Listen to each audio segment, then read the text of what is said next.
Yo!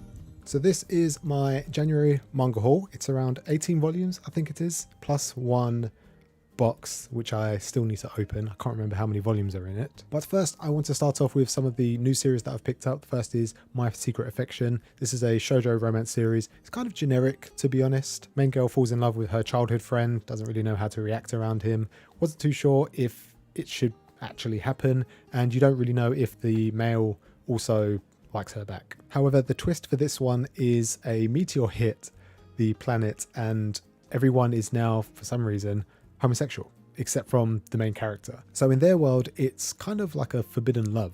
Now, I think the series is completed in Japan with just 10 chapters, so I expect the next volume will be the final one with just 6 chapters, but there's always that possibility that Seven Seas puts 3 chapters in each one and just elongates it to 3 volumes. Though it was generic, I still enjoyed it. I then picked up the first 2 volumes of Go-Go Loser Rangers. I found this through Rogers Bater's Manga of the Year Awards. As I understand it, it's kind of like a parody on the Power Rangers series, which I used to watch as a kid. And yeah, I don't really know anything about it. I picked up the first 2 volumes, so hopefully it's good. And then I picked up In the Clear Moonlit Dusk. This is another shoujo romance series, except from the main character is deemed a prince due to her masculine appearance by many of the female classmates, and she doesn't get a lot of male attention. That is until Ichimura comes along and starts taking a pretty big interest in her. It's super cute and even a little bit heart-throbbing at times, I would say, and the art is absolutely amazing.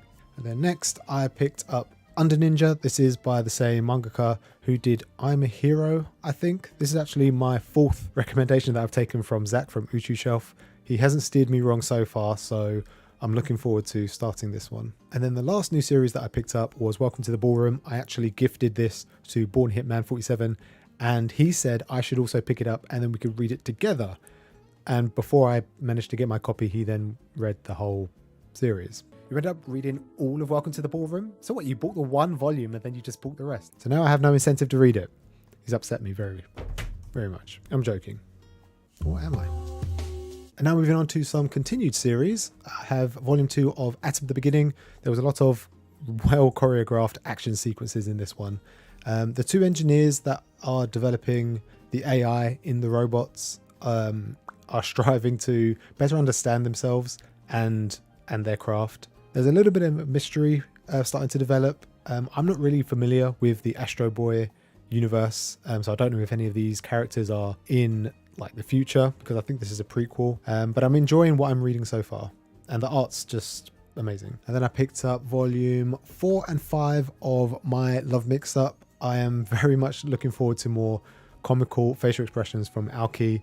I'm not a big fan of miscommunication, but there's so many twists and turns in this one that it's kind of overshadowed, which keeps it interesting, and it's definitely more comedy than BL in my opinion. And then regrettably picked up volume 4 of Rose and Blood. The moment I picked up the first 3 series, I started seeing everybody online saying how much they hate it. Rose and Blood, for me, it feels like a hot mess. I'm not convinced that's going to be a great series by the time it's finished. I've not consumed that many vampire series, so that's kind of still new to me. I know a lot of people aren't particularly interested or have taken a liking to the main character, Stella, I think her name is. She's a little bit wishy-washy, doesn't really have a lot of substance to her.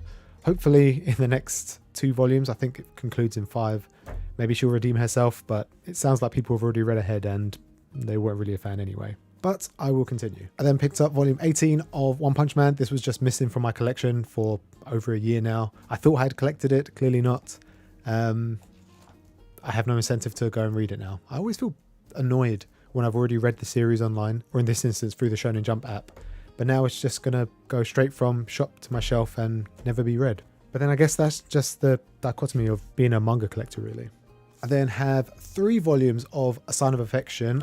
Volumes 2 and 5 were actually gifted to me, which I'm very, very grateful for, as 2, every time I looked, was either out of stock or nearly double in price. I did read volume 2 online, so this kind of gives me an incentive to go back and read the whole series again from the beginning, as I think I'm only up to volume 3. I love Yuki and Itsuomi's relationship. He's mysterious and charming. She's cute and inquisitive.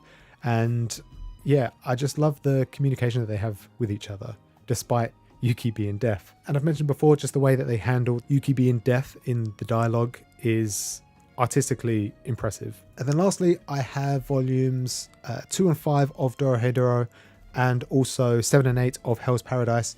These are both series that I want to try and finish by the end of the year. I haven't started Dorohedoro, but I did read the anime, so I have no real incentive to start reading it immediately. And I think it's 23 or 4 volumes, I think. So I'm a ways off before I can actually finish the whole series. I need to find them all first. But Hell's Paradise, on the other hand, isn't too difficult. I'm at volume 8 at the moment, and I am up to date on that. I think so what is it, 13 volumes at the moment, so not too far behind. I'm struggling to understand how they're going to adapt the anime, because the more that you read into it, boobs just keep popping out everywhere.